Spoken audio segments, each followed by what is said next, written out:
नमस्कार, news mall 18 मध्ये आपलं सगळ्यांचं स्वागत। मी प्रियंका पाटील शेळके। जाणून घेऊयात न्यूज मॉलच्या खास घडामोडी। अशाची मागणी माझ्याकडे केली डेव्हलपमेंटच्या बाबत काही ठिकाणी नगर शहरामध्ये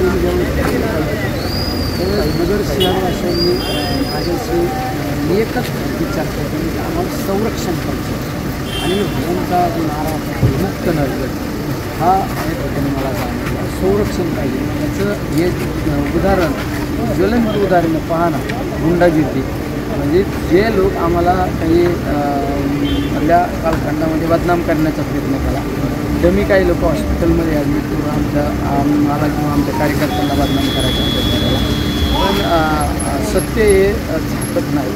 आज त्या सत्याची बाजू समोर आलेली म्हणजे खरी गुंडागिरी कोणाची आहे या जनतेसमोर आलं ना।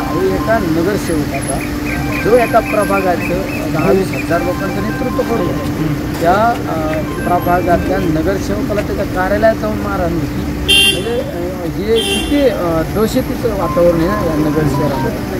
आणि ही मी तर पोलीस प्रशासनाला आपल्याद्वारे विनंती करतो ते कशामुळं घटना घडली आणि जे असतील त्या दोषींवर कडक कारवाई झाली पाहिजे आणि ह्या गोष्टीला आज पाठीशी न घालता याचा ज्याला मारहाण झाली त्याला न्याय मिळाला पाहिजे। मात्र हे वैयक्तिक वाद होते असे सध्या माहिती नेमकं काय कारण होतं असं बोलणं झालं काय नेमकं वैयक्तिक वाद असू नये काही असू पण इतक्या टोकाला जाणं हे चुकीचं आहे। जर तुम्ही एखाद्या माणसाच्या जीवाशी जर खेळत असताना हा दहशतवाद थांबला पाहिजे।